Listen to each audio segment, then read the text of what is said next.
Hello, everyone, and welcome to the Neutral Game Podcast, your newbie-friendly fighting game podcast. I'm Miodrag, aka Real Soviet Bear, and with me is Six. Hello, Six. Hey, how's it going, Miodrag? Going well. I'm ready to hashtag embrace death. Man, I do that every single day I get out of bed. Well, I meant more like in video game forms. Oh, okay. Sorry, I thought we were going to get real I'm- and talk about our feelings. I'm sorry. No, SNK has been doing hashtag embrace death, and it took off. It was trending, so good job on them, good job on the marketing team. But we're here to talk about the thing they wanted us to embrace death with, and that was Samurai Shodown. I make it sound like very fatalistic, like this is the last game you'll play and then you'll die. I mean, I think, as we'll talk about, the real secret behind the embrace death is that that's the mentality you need to have to succeed in this game. Yes, it is a very smart marketing campaign, but let's start with what is Samurai Shodown. We talked about Samurai Shodown a few episodes back when we did our retro game episode, and we played Samurai Shodown 3. And that had some mixed takeaways because that entry was kind of glitchy, kind of buggy, and kind of weird. But not so much this time. So this is an old SNK franchise, probably their biggest fighting game franchise after King of Fighters, I'd say. I think more people know about Samurai Shodown than, say, Fatal Fury. Like, Fatal Fury kind of got assimilated by King of Fighters. Yeah, I definitely think that's true. And also, that was the case for some other franchises as well, like Art of Fighting and stuff. They all got sort of slurped into King of Fighters, but Samurai Shodown has remained independent of that. Yeah, and the last 2D entry of Samurai Shodown was Samurai Shodown 6 in 2005. And the last 3D entry, because there was a 3D spin-off, was Samurai Shodown Edge of Destiny, aka Samurai Shodown Sen, in 2009. Think 6 was pretty well received. It was kind of like this non-canon dream match mishmash, but I think the last like big tournament level Samurai Shodown is like 5 special. Mm-hmm. Could be wrong Yeah. on that. I'm not 100% sure. Yeah, you hear a lot of talk about 5 special, so I definitely think that's the last one that the core audience really connected with. Yeah, whereas the 3D ones were really not good. I've never played them. I've seen some footage of it, and it looks like a budget Soul Calibur. Mm. But this current Samurai Shodown, while it uses 3D graphics, it is on a 2D plane, so it's 2.5D fighter. And I guess the easiest way to describe Samurai Shodown is Street Fighter with weapons, particularly bladed and blunt weapons, not firearms. Mm-hmm. Yeah, there's a heavy focus on spacing and footsies, and it's very much a game of like patience and calling your shot. Yeah. For those who kind of don't know, when Street Fighter came out and when all sorts of fighting games kind of took up the Street Fighter format of, rounds, health bars, and how everything works, there was kind of this divergence between combo-heavy games and games with heavy hits. Obviously, looking at back like at the last maybe decade, the games with combo focuses and longer fights kind of took off. Why is kind of anyone's guess. My guess is that it's probably because your quarter is going to last longer in the arcades if you have longer fights. But Samurai Shodown was one of the few games that went more along the lines of heavy hits, lethal fights, over in a blink of an eye if you're really good. And I guess this new one kind of follows that tradition. It's very old school. How did you feel about it overall? This is one of the things I want to get into later, and I should have added to the notes, and I forgot. Samurai Shodown has made me come to some realizations about how I feel about fighting games and what I like in fighting games. Because this is such a different game from what's popular these days and what I have kind of like, it is of the games I have, like in my fighting game way grown up on, it's the most similar to Street Fighter 4. but that's even not that great of a comparison. Because I have grown up in the era, like I got into fighting games with Super Street Fighter 4. I was, in a fighting game sense, raised in the era of anime fighters. And for me, it's weird because I'm seeing... This isn't... I thought of games like this as just being an old style of game. Like, yeah. I thought of this as being like, oh, the Street Fighter 2s, oh, you know, the Samurai Showdowns, oh, the Art of Fightings, these games where they had this kind of dynamic. And it is strange and surprising to me to see that you can modernize it and it works. Yeah, we'll go into... Yeah, we'll definitely go more into that. I was about to do a comparison, but I promised you I wouldn't do it, so... No, I want to be able to chew you out for it. Look, it is essentially like the new Doom. Like, it is a pure return to fighting games in a way that Doom is just a pure return to just FPS. Okay, I appreciate that side of it. On the other hand, Doom 2016 is like a high-budget, like, complete package that, like, manages to capture the charm of the original while also bringing in things from the new genre. Whereas this is, like modern graphics, old game... that's incredibly sparse in its feature set and has a lot of problems. So it's like Dusk. Sure, there we go. We got it. Yeah, we got it. With the episode's over, everybody pack up, we're done. Okay, so let's go more into detail on how Samurai Shodown actually plays. So as I said, it's all about the big damage. This is one of those games where a normal heavy hit, so you have your standard like light, medium, heavies, and you have kicks. The heavy hit will do like a quarter, maybe more, depending on the character, of your health. It is extremely punishing, and by comparison, special moves do far, far less damage, and they're kind of more like a zoning, spacing, or punishing tool, in a way. Yeah, go ahead. Yeah, it's very inverted from what you traditionally think of as fighting games, how they work, right? Because in most fighting games, it's like your normals are used for like fishing and for finding opportunities, and then you use special moves once you've gotten the hit to get the real damage. Often in this game, special moves are used to cover angles you wouldn't be able to, or to keep yourself safe. Yes, and it's kind of, it doesn't have like this, you know, okay, now the specials are like the little moves and the normals are the big moves. It's more along the lines of your light, medium, and heavy are your weapon moves, so it's kind of categorized between weapon buttons, specials, and your kick. Like, your kick is a normal, but it does very little damage, but it also comes out really fast. So it kind of like goes on the category, oh, if somebody hit you, you know, like over the chest with a sword, you would probably, well, be dead, but in this game, you're almost dead. It's probably not as brutal as something like Bushido Blade, but it's very jarring if you've played a lot of other fighting games, or modern fighter games.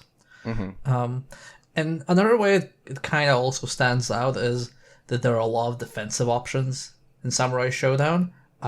Definitely feels like there are more defensive than offensive tools, and even the offensive tools that you have are almost used as kind of like a reversal or in a way of defensive tools. So kind of explain to... You have your standard blocking, so blocking with back. You have a parry, and you can parry any weapon-based move that hits medium or high. And if you parry a heavy normal move, then you disarm your opponent. So there's like even that as an option.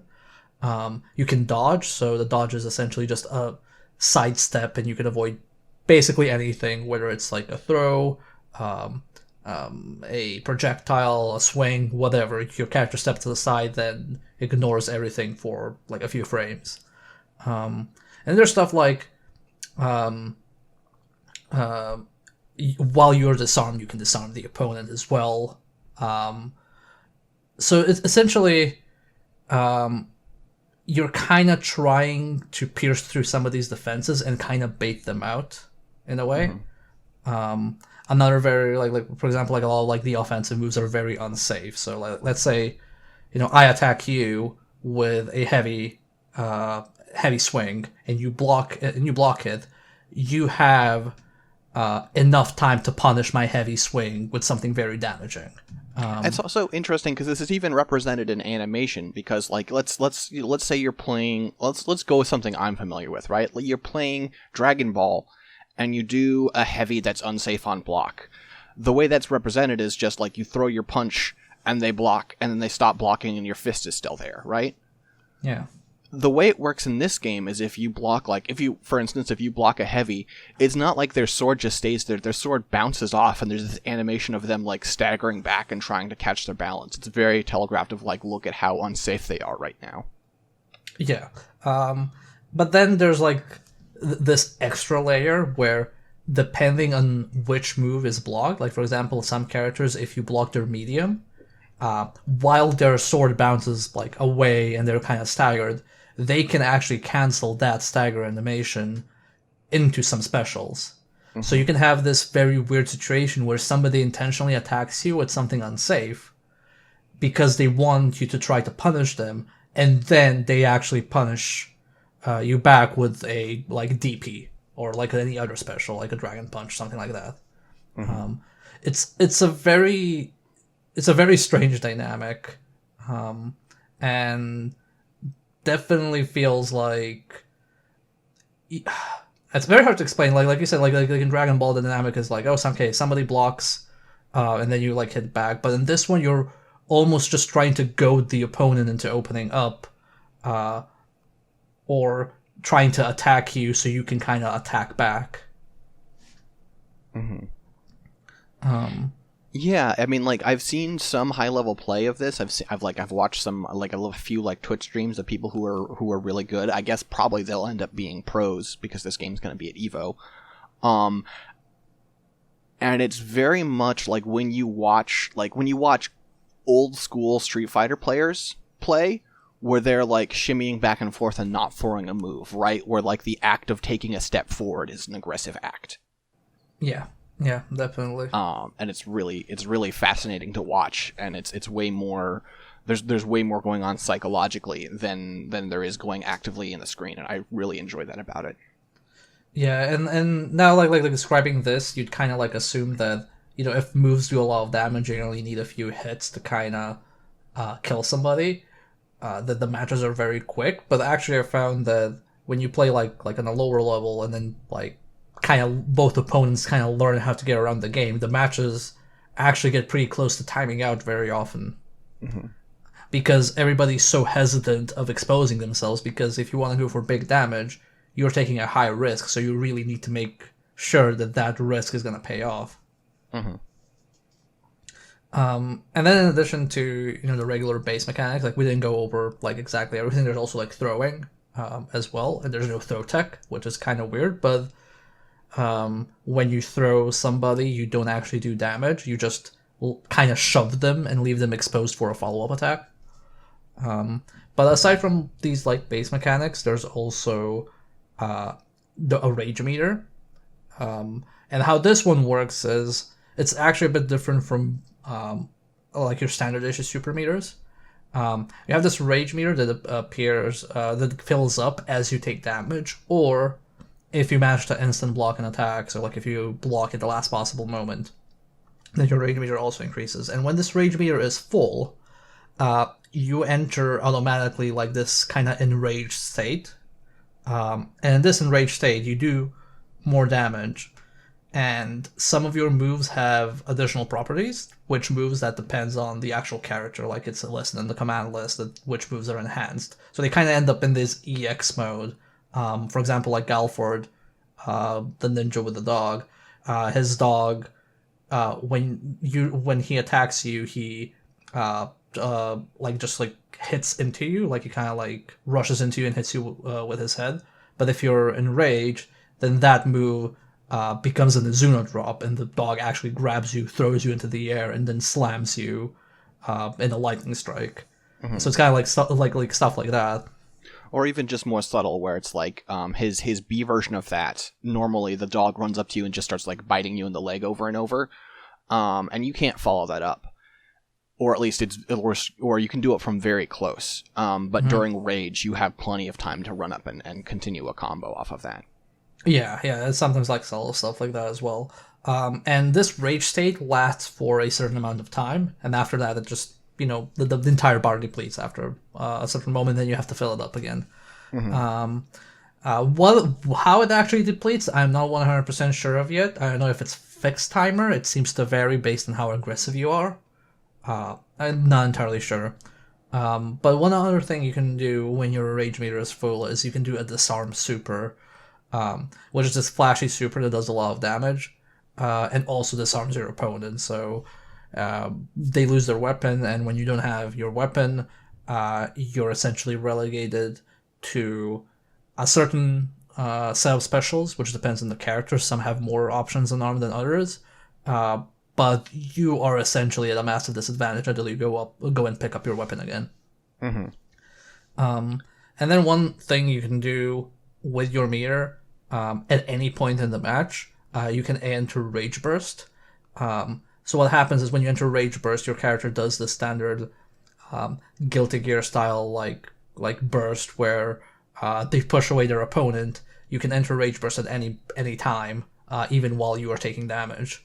You push your opponent away, and you enter. The timer freezes, and you have a duration. Depends on how filled up your rage meter was beforehand, and all your moves are enhanced. You can do as many weapon disarms as you want, but also you have access to a new special move, which is like Lightning Super or the Isen, something along those lines, which is this near instant dash forward where you do this samurai anime slice and your opponent just bursts into blood and they take massive damage. Like, I've seen that attack do like 80% of people's health bars.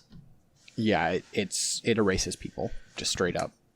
Yeah, but once you enter Rage Burst, regardless whether you use your Lightning Super, whether you win the round or not, after Rage Burst is over, you no longer have a Rage Bar at all. So that means you will never have access to Disarm Supers again, or Enhanced Specials, and you'll be at a quite big disadvantage for the rest of the match. And then there's also, because there's not enough supers in this game, there's also a third super type, which is the... I'm not sure what they're called. It's something like very long, like special super or ultimate special move. Basically, it's a once per match super that you can use at any time, at any point. You can literally use it at the start of the match. It is extremely slow, so like you can poke it out. It is extremely unsafe, so it can be heavily punished if you whiff. But if it hits, it also does something like 80% of the health bar, like 70%. It's still also something ridiculous. The other thing I want to note as far as disarming, I'm mostly bring this up because we talked about it on the previous Samurai Shodown episode. There is the sword clash mechanic in this game again, where like if certain types of moves clash, then you go into like the blade lock and you mash buttons. In Samurai Shodown 5 and also 3, 2 and 3, and probably all the way through 6, I would guess, but I don't know for a fact. The result was random. Hitting buttons actually didn't do anything. I don't know that anyone's data mined to get hard data, but in my experimentation, it seems like button mashing is actually real here. Yes. I did varying levels of button mashing. I intentionally didn't button mash several times against you, and every time I didn't take it seriously, I lost. And the one time I pianoed the fuck out of it, I won. Yeah. And how the clash happens is also very restricted. So it can't happen if it's if any player is below a certain amount of health. I think if it's if you're below 30%, it will never happen. If the timer has like 30 seconds or 20 seconds or less left, it'll never happen. And it can only happen once per match. So they say this in a tutorial, and it is literally there it's literally there as a safeguard to not screw you over, so you never go, oh, I lost because of this random clash mechanic, this feels really bad, it's like Danger Time in Guilty Gear.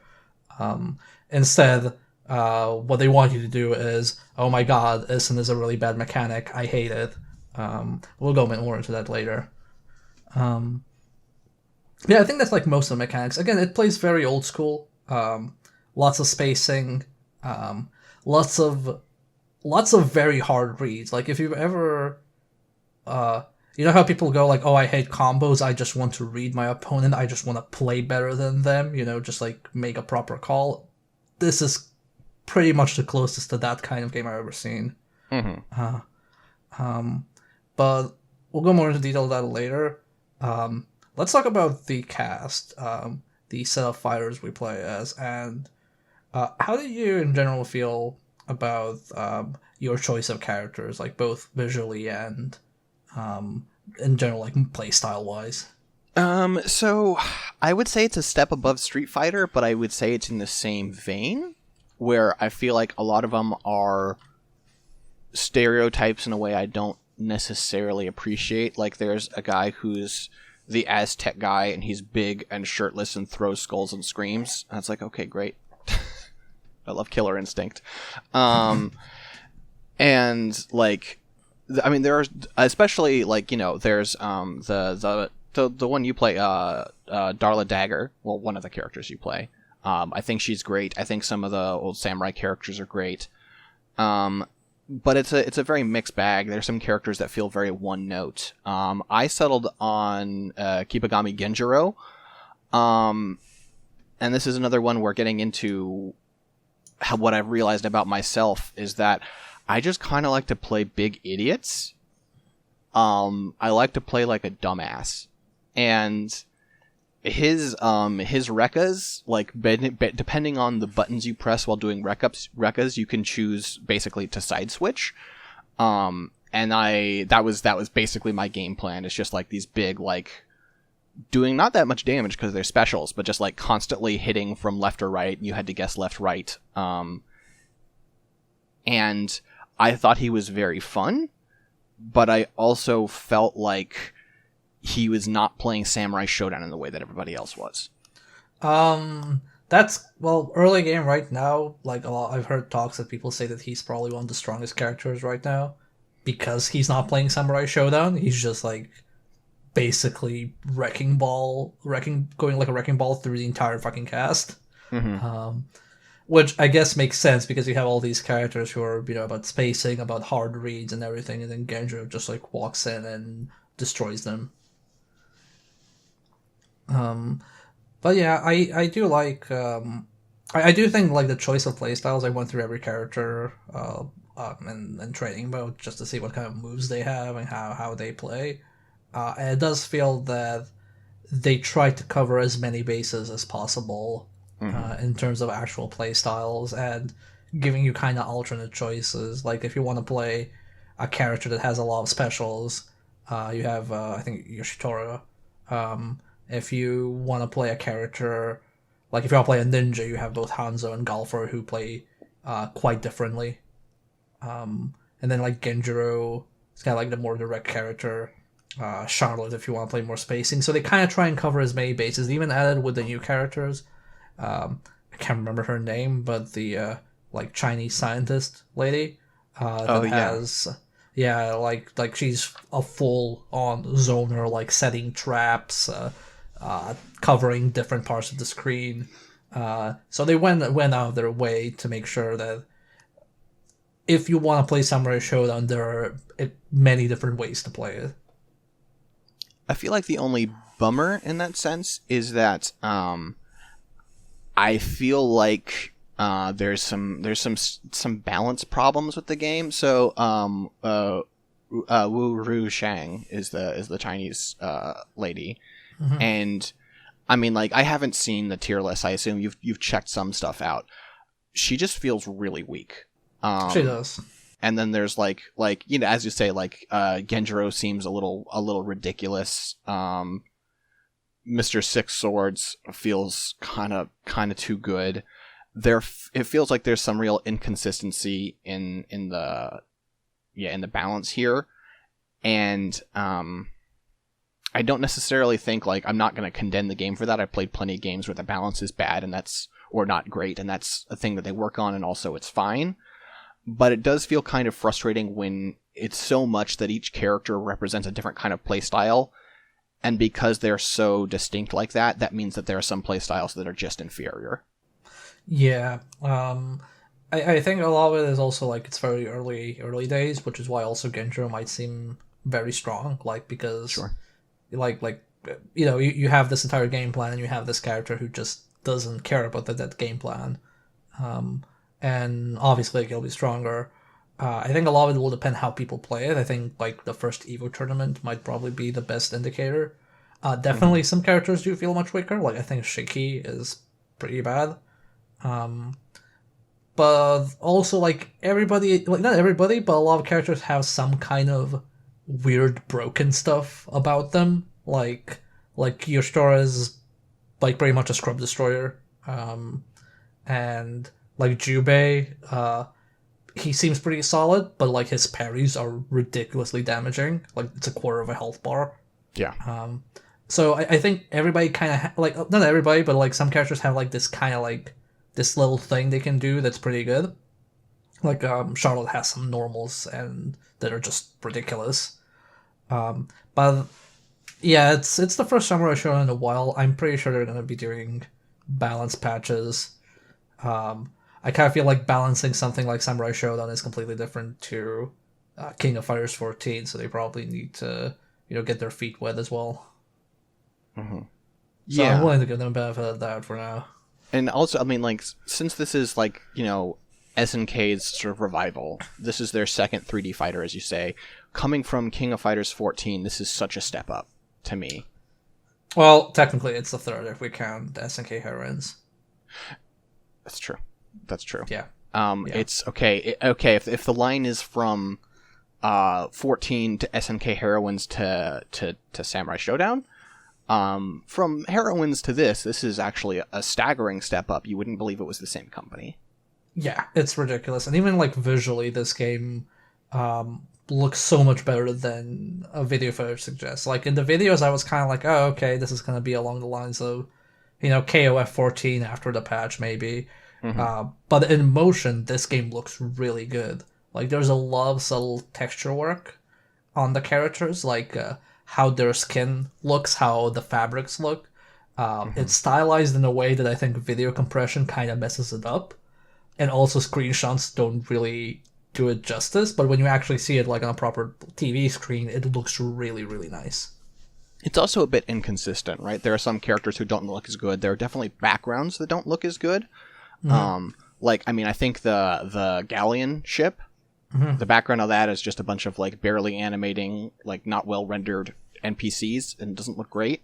But like, there's the other one where it's like the field of wheat under moonlight, and it looks fucking incredible.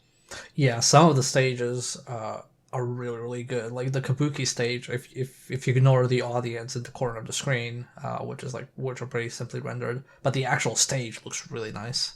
Yeah, there's some very beautiful stuff in this game. Actually, as you say again, I hate to keep repeating what you're saying, but like, if you're purely judging this based on the video, know that doesn't tell the whole picture. It does feel different in your hands and in front of your eyes. Yeah. So tell me, who you said you picked up Genjo? Were there any other characters you enjoyed playing? Um, I mean, so I did like Jubei, okay. I do enjoy Galford a bit, but like I am having trouble clicking with the cast, I guess, and this is something that, like, this has been true for me for all of Samurai Showdown. It's just not. I don't know, the one fighting style that I really like, that's represented here is Iaido, and that's Ukyo, and I don't like Ukyo. Um, so I don't know. It's a situation where perhaps my history with the series is preventing me from seeing these characters with new eyes and giving them a real shot. Um, I'm hopeful that the DLC will be kinder to me because within the first couple of weeks of release, the season pass was available for free, so I will be getting all those characters, which is nice. Yeah. Well, the last one is a big dude with a stone pillar, so there's a good chance you might like them. I mean, if he's got command throws and armor, then I'll be here for it. Yeah. Yeah, I mostly played Darley at the start, and then when I kind of learned the basics of the game, I just realized I really don't like her tools, and I also don't. I think she's I think the way they balanced her was very fearful. Like, it feels like they were too worried to make her too good, so they made her a bit lacking in some areas. So I kind of moved back to Charlotte, who, like, she is, like, as a personality, I would never play her because she's super annoying and full of herself, but in terms of her moves, she has much more options, so that is kind of helping me learn the game better, I think. Also, speaking of Charlotte, and also the art being better than you might think, Charlotte's stage is a castle with a massive painting of the rest of the cast, like, kneeling before Charlotte, savior of samurai kind, and it's amazing. Yeah, Charlotte is the typical arrogant French noble. So, also I've noticed like she there's a lot of characters who just laugh after they win, and I think her laugh is kind of the most cocky one. I mean, yeah, she's got a real Ojo-sama, foo foo foo kind of laugh. So Yeah, it's, yeah. The game knows that she sucks in a way that I think is great. Yeah, definitely. But we're gonna talk about how our matches went. But before we do, since we talked during Mortal Kombat 11 a lot about the single player content, we're probably gonna talk in about Samurai Shodown single player content far less because there isn't really any.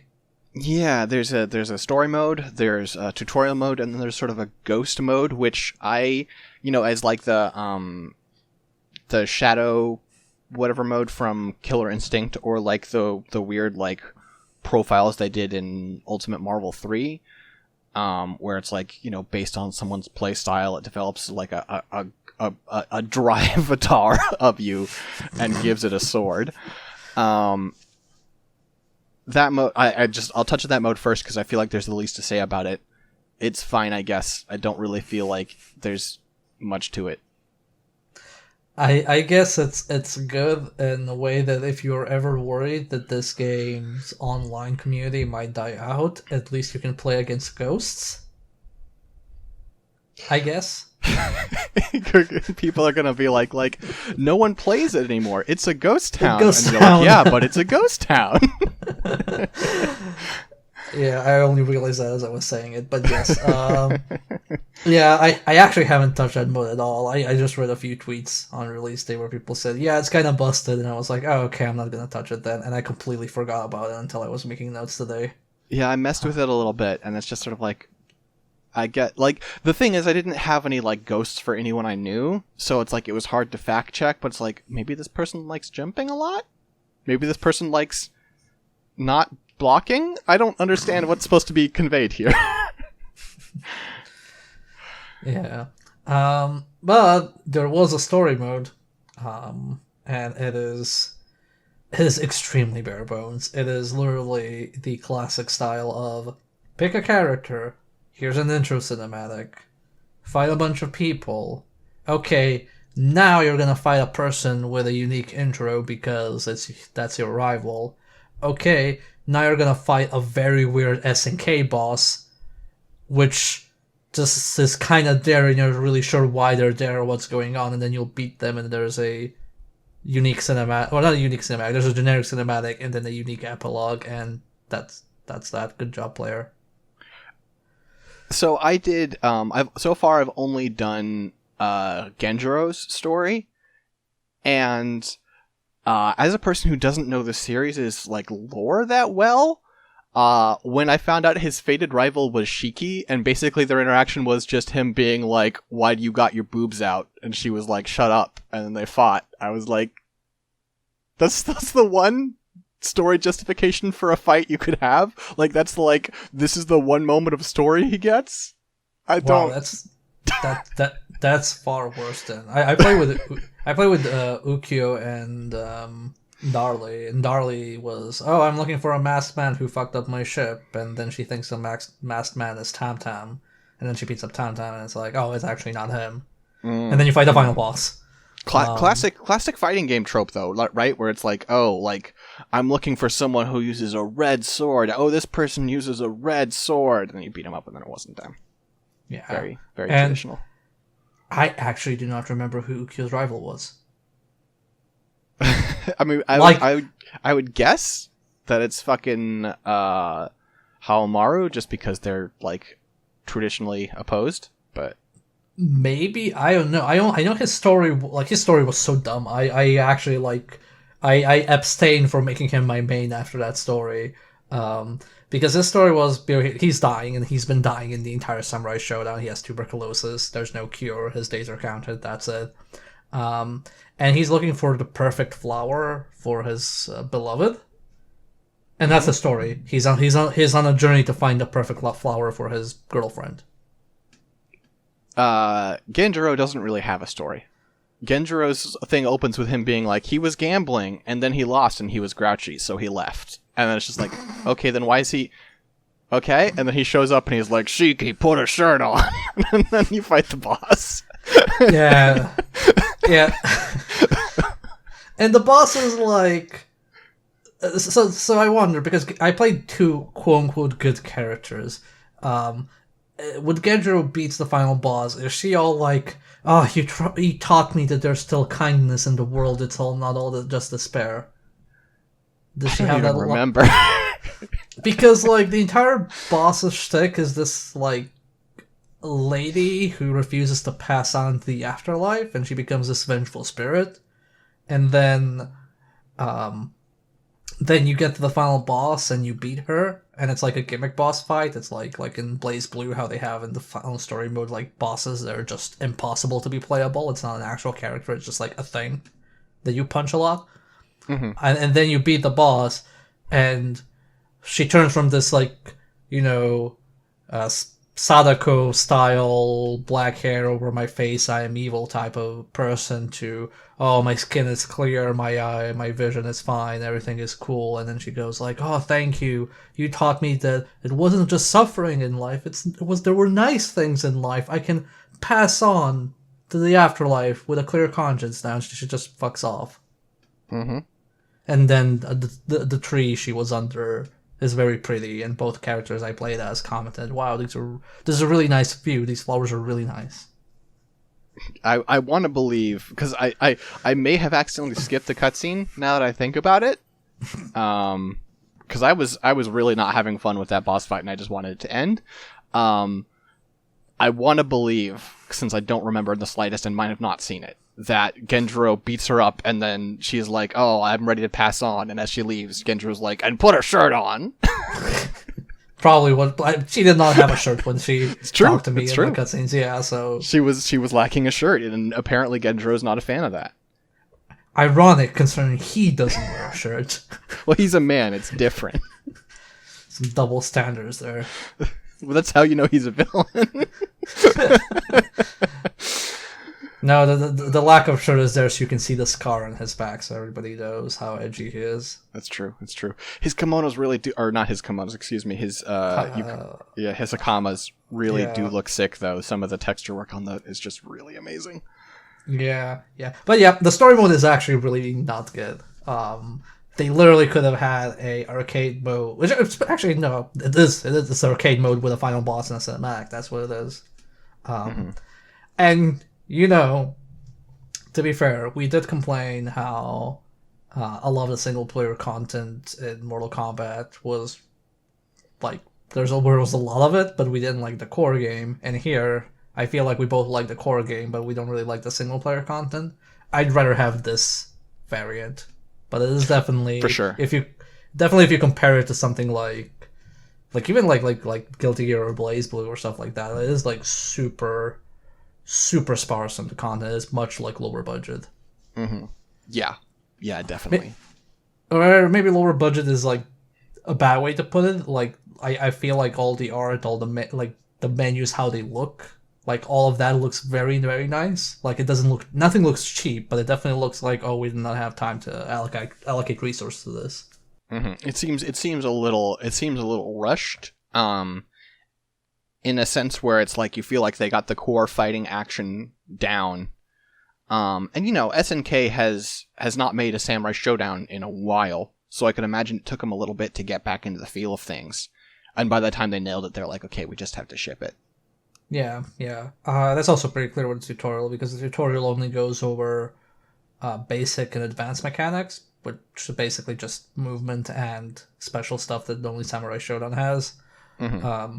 And you can go through it, and it'll tell you how every single mechanic works, and that's about it. There's no character-specific tutorials. There's nothing to kind of tell you how you play Samurai Shodown, which I feel is going Yeah. to be a big problem because if you come into this playing it like, I don't know, an anime fighter or Mortal Kombat or Tekken, you're going to have a really bad time. Yeah, for sure. And I think also, I mean, like, I like there are no combo challenges.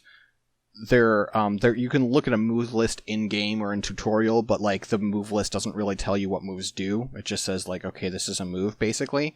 And sometimes it says Yeah. like this will be enhanced by rage mode, and occasionally it'll be like, oh, this can only be done close or whatever. There is some data. There's some Um, data, but not enough. Like to give you an Not nearly enough. example, yeah, the give an example like there's Ju base move list. He has three different parries. It does not tell you which parry is for what. Like you have to actually go into training mode or play with someone and actually test it. Like, does it grab specials? Does it grab highs? Does it grab lows? Like, does it grab air moves? It's not. It tells you nothing. You just know it's a parry and that's it. Hmm. Yeah. And I think that's a shame. Like that's something that like the first Blaze Blue explained to you. Like I feel at this point like you should tell people what a move does. Yeah, I think especially with how different characters play, it's really discouraging how little information there is based on what they do. Like you can't try and pick up, like you can't go from Haomaru to Wu Shang and think you're gonna get anything out of that because they're just such different characters. There's no point. Yeah. No, it is characters individually are easy to pick up, like in general, but there's very little transferable knowledge between actual characters. Hmm. Anyway, we play a lot online, and I play a lot offline with a colleague. So, how did you feel when playing against an actual human being? Um, I felt well. I usually felt stupid.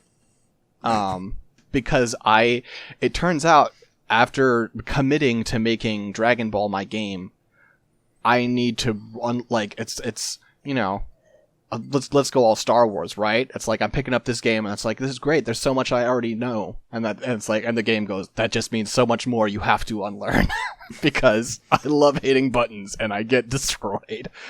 Um, it was fun though. I feel like there's so much intent in everything that happens. You always feel like the thinking and the personality of the person you're playing against is really conveyed through their actions. The net code is kind of I like when it works, and when it doesn't. Is mostly my experience. Yeah, I definitely say, like, usually when you and I play fighting games online, like, it's been a very long time since we've played something and we went, wow, the netcode is bad. Hmm.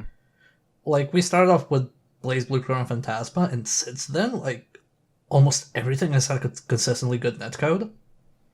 Mortal Kombat had a little bit of trouble, but Yeah, okay, Mortal Kombat had a little bit of trouble, but this is probably, like, it's the worst one we've had so far, but it's not, like, unplayable. It's just, like, it's noticeable. hmm. But this is your West Coast US and I'm Northern Europe. But still, compared to like how we usually play, yeah, it's definitely noticeably a downgrade.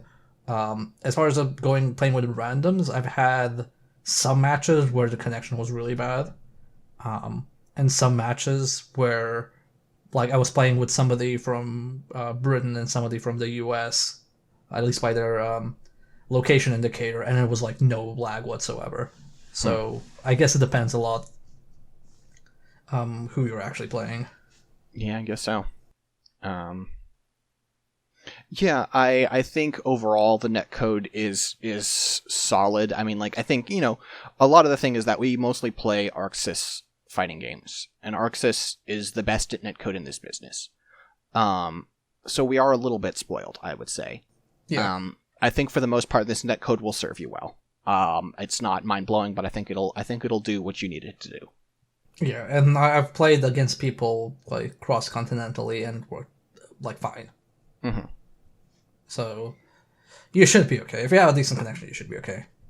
I will say though that the online mode needs some restructuring and rethinking.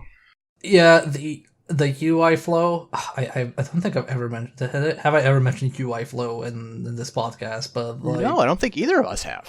No, like the lobby system is really bad. Like the way you go from option to option and screen to screen is just like it flows really badly in a way that's not like a deal breaker, but it's really annoying. So to explain it, when you go into lobby mode, like how you switch between lobby settings is really like clunky, and then when you go into an actual lobby and start a lobby, everybody's in this idle queue, and then people have to individually slot into the what they call captain slot and the like challenger slot, but there's also like a viewer slot at the bottom, which is separate from the idle slot. So everybody has to manually actually move there. Like you have to highlight that space and press a button. Then you go into it, then you play a match. And then there's no rematch option, and there's no way to pick like, oh, we want best of two, we want winner stays, we want loser stays, we want it randomized or whatever. No, it just kicks you back, and then it puts you in the idle section, and you have to re-slot yourself. So if there are only two people in a room, there are only two people. You play a match. You're like, great, that was a good match, let's play again. Any other fighting game, you hit X, you'll ready back up for the next match. In this game, after a match, if you hit X to ready up, at first it won't let you. And then once it does let you, hitting X will pull up your own PlayStation Network profile. On a PlayStation, of course. On a different system, I assume it would pull up a different profile. Maybe it would still pull up a PlayStation profile because it's a disaster. Yeah, it's like they really need to fix that because, like, you know, on an average, on an hour, it feels like we probably lost 4 matches worth on just like the UI, not counting loading screens. And I honestly, I can count on one hand the number of times I've wanted to look at my own PlayStation profile while playing a game. Why would I want to do that? I already know who I am. That's like the weird part. It's your PlayStation profile. It's not even your in-game profile. At least the in-game profile has information you might not be aware of. Maybe I could send myself a friend request while I'm at it. Yeah, no, it flows really badly. It's also I can tell you offline. It's also really weird. Like you start versus mode, and then when you start versus mode, you know how like the usual thing you do is you click versus, and then you have that screen where you move connect controllers left to right, so it picks who's who, like which side. Sure. So not in this game. No, in this game you started, and then you have 2 windows, one left, one right, and then on those windows you have to pick who is player 1 and who is player 2. So, for example, by default, and this is the weird setup we have, like, I'm player 1 because I started the game, but I'm staying at the player 2 side, so I want to be on the right side.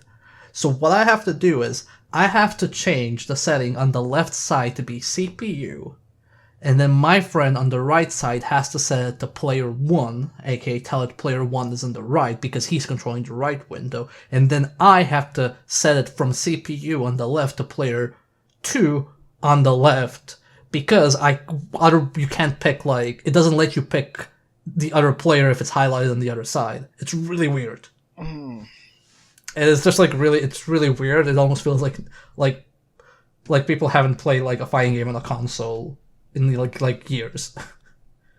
In a decade.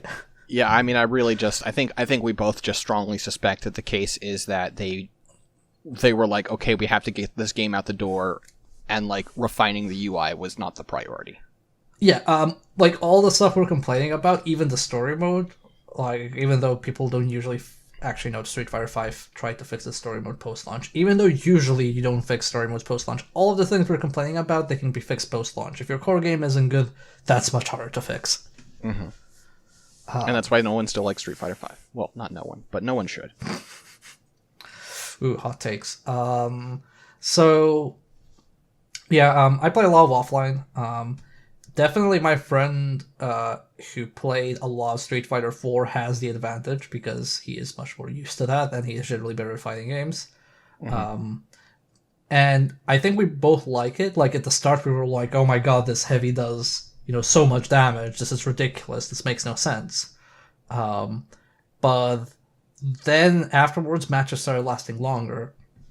I think the only thing he and I agreed on in the end is we do not like the lightning super or the Isen. Like we both hate it. And like it's kind of like it's not even that it's like a high damaging thing. Like you have like two other supers, the weapon super and the once per match super, which do a lot of damage. It's not even just that; it just like bogs down the match immediately. Like to kind of give you an idea of how punishing a lightning super is. If you're in the rage burst mode, and the opponent is almost full screen away, and does a move, you can punish that move. Like that's how fast it is. It just like rockets across the screen.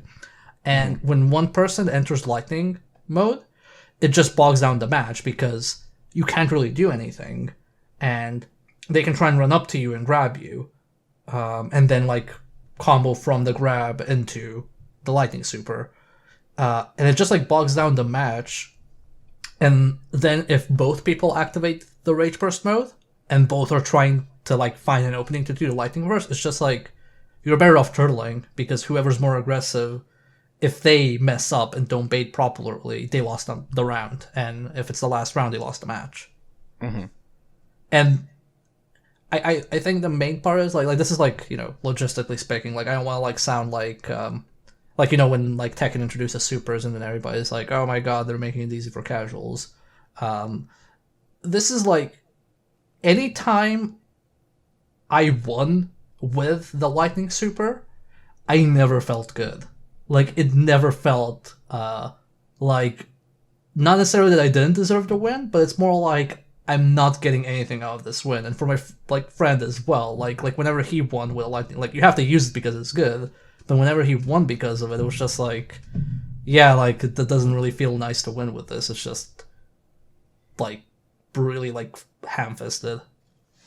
Yeah, I feel like I would like it better if it was some kind of... I mean, like, I like the idea, right? And I like what it does, generally speaking, to, like, this like, okay, when there's under certain conditions, the match could be over in an instant, right? Yeah. But I feel like I want it to be, like, some kind of, like, super parry or something, right? Where it's, like, if you... like, a parry with really specific timing, where it's, like, if this meter is up, it's not like you pop it and you're in this mode and everything turtles up, but it's like, okay, if their bar is full and they know exactly what you're going to do, they can counter it into Isen, and it's like, when you are really predictable at the wrong time, that makes the match end. I like the burst of death that it causes. Yeah, because like when you enter Rage Burst, you have infinite disarm supers. Like I feel like as far as offensive tools go, like you're okay. Like you do more damage, all your moves are enhanced. You don't really need the lightning super on top of that. I feel like if it was something like a parry, then it would be kind of like, okay, I'm gonna be aggressive because this mode gives me more of an attack boost. But then it plays more into the, oh well, I'm gonna bait out an attack because you're gonna try and punish my attacks, and I'm gonna bait that so I can do the like parry, like if Isen was a super parry. And also, I feel like it leans more into the vibe they're going for, like what they're trying to evoke with the Isen, like in terms of like cinematic and media history, isn't like a person just running at you and cutting you down. It's the samurai who's holding their cool, and then you make one run step and you're done. Yeah. So I don't really like it. I think it's genuinely an unsatisfying mechanic. Like it's not that it's like bad. It's just I don't feel good when I lose to it, which is whatever. You lose, so you feel bad. But I don't feel good winning with it. It's like the only time you can maybe feel good about it is if the other person popped it, and then you like punish their Isen attempt by like baiting it out and blocking it, and then like hitting them while they recover. But then you also just kind of realize, Yeah, but if they hadn't gone into Isin mode, like, I wouldn't be forced to even, like, go into it either. Well, and I had one instance where I found it satisfying, which was following up on a tip you gave me, where I was fighting someone who was, who would have just straight up beaten me, but they were jumping too much. And I was like, oh, I know from talking to Miodrag that if I predict their jump, I can use this as a successful anti-air, and I wanna match with that. And that felt good because it was like, no, I knew what they were gonna do, and I punished them for being stupid. Yeah. Which, like, that, like I said, makes sense because, like, in general, when you punish in this game, it's for a lot of damage anyway. It's just that this one is a bit more unusual. But yeah, it's... I don't like it. That's probably the only mechanic in this game I'm really against. Like, even disarming, like, when you're disarmed, you're at such a disadvantage, but even that doesn't feel as bad. Especially because if you bring it back, like, you get, like, on this massive high, and also if you're disarmed, like, the burden is on your opponent, who still has, presumably, their weapon, to beat you, because, wow, like, you still have your weapon, you have so much more options than me. I do think, however, they need to add a way for you to not... I think you need to be not able to off-screen someone's disarmed weapon. Mm-hmm.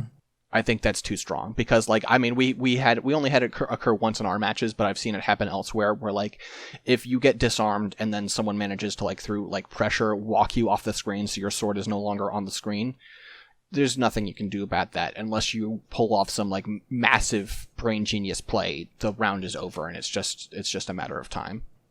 Yeah. There is one more thing I want to talk about, but about the way the game plays, which...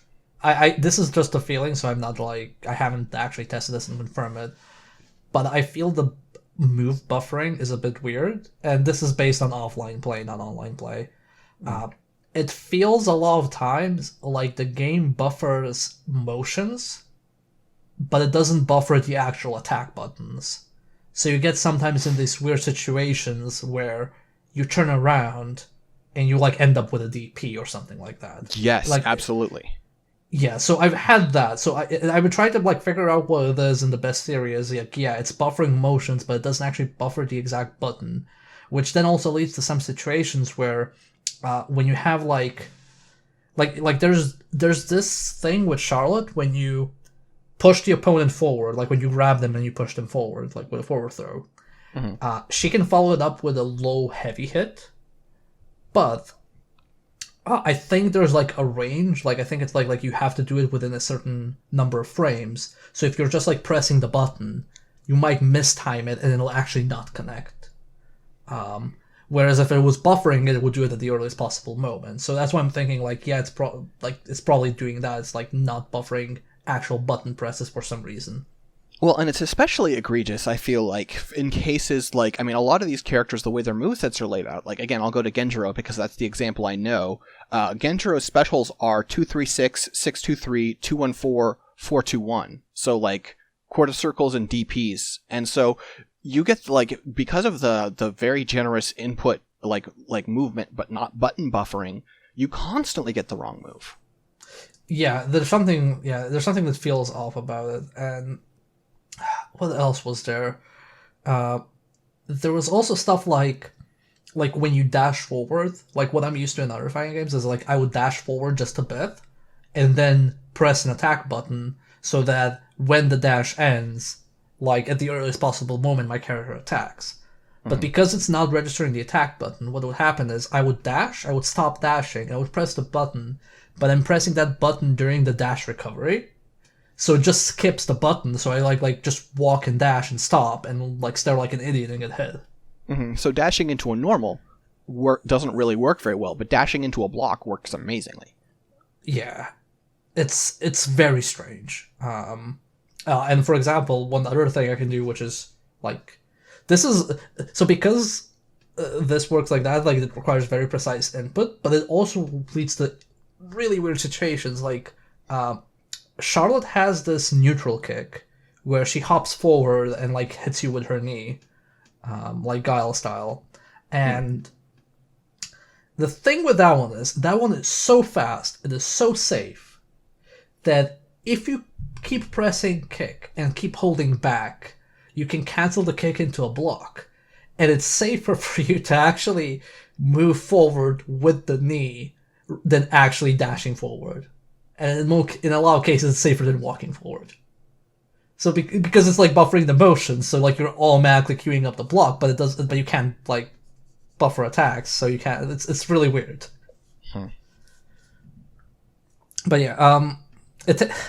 I wouldn't say it's a deal breaker how it handles it, but it definitely requires a lot of getting used to and a lot more, or a lot less dirty inputs. Mm-hmm. So what do you see the future of this game being, like, both for the game as a whole and also for you yourself? So it's gonna be how this game is gonna do is gonna depend a lot on Evo, I think, because it's not more of like, oh, Evo is gonna determine whether this game lives or dies. It's more like Evo is probably gonna be the best indicator of how the FGC takes this game up as a like serious fighting game, because it's a main stage game. Um, and like even though I liked fighting EX Layer, for example, like the FGT said just didn't pick that one up, but that one was more like a standard type of fighting game, so it had more competition. I feel this game might be able to fill in a niche, kind of like how I don't know, like how I say like okay, I play primarily Guilty Gear, for example, but I can also like maybe play Tekken because Tekken is a 3D fighter and that one plays differently enough that I don't mind switching between the two. Mm-hmm. This game kind of plays differently enough that if I were to say just like play Guilty Gear from now on or Under Night in Birth, I could still say like, oh yeah, I don't mind playing Samurai Showdown. It feels different enough that I don't get the same thing as from other fighting games. Like I don't like hopping particularly between Blaze Blue, Guilty Gear, Under Night, because they all feel very similar to me. Even though they're not, but like, they're not super similar, but like they're similar enough that I feel like I'm playing, or rather, I'm fulfilling the same need. Sure. Uh, Sure. Whereas with this one, the way it's paced and the way it plays, I cannot get that experience from a standard fighting game. So I don't mind playing this on the side. The same way I don't mind playing Dead or Alive on the side because I get a completely different experience from that one. Mm-hmm. What about you? I mean, I guess this is a game where, like, it feels to me like the kind of game where if someone says, like, hey, let's play Samurai Shodown, I'll say sure. But I think on my own time, I'm not going to as much because, yeah, I'm discovering that it's just not the style of fighting game I click with as naturally. I like hitting buttons. I like being an idiot. It doesn't play well with Samurai Shodown. You gotta be smart. No, this game is very good at making you feel like an idiot. And I am also very good at making me feel like an idiot, so the two of us together is perhaps a little too much for me to handle sometimes. Yeah. No, if you ever felt like a dummy for doing a Shoryuken in Street Fighter and having it hard read and punished, this game is like every move feels like that practically. Mm-hmm. Yeah. Well, okay, so who would we recommend this to? Who would you say should play Samurai Shodown? Hey, if you've been playing Street Fighter and you're like, man, I just love Street Fighter so much, you should play this game. Yeah. It feels similar to Street Fighter, but it's better. It's more interesting. I think if you played Street Fighter 4 a lot and then tried to play 5 and it just didn't click, maybe you should move to this. Mm-hmm. I also think that if you're a person who's just like who enjoys fighting games but is just really bad at combos, I think this could be a pretty good option for you. Yeah, if you were ever one of those people who went, man, I like fighting games, but like I wish I didn't have to do combos all the time and learn complicated combos and things like that. This is literally real actual fighting game. You don't have to learn the combos. Literally, you have to learn how to read your opponent. Like this is pretty much the out of like 80% of the excuses I've heard for people who like can't get into fighting games, this is like for those people. Yeah, for sure. I think there will be a lot of I do think though the other thing is you have to be patient, just because I think it is very easy to feel like a dumbass more than other fighting games, and I think you have to be willing to take that. Yeah, and I think you need to like accept that. Going back to the marketing hashtag embrace death, you have to accept that you will lose a lot and moves will punish you sometimes disproportionately much. Like, you will hit your opponent like 10 times with a special, and then he'll just do one move and catch up to you, and maybe even have a health lead, and you just have to accept that. Like, it's just... It's, the sooner you accept that just how this game works, the quicker you'll be to understand how to play it. Mm-hmm.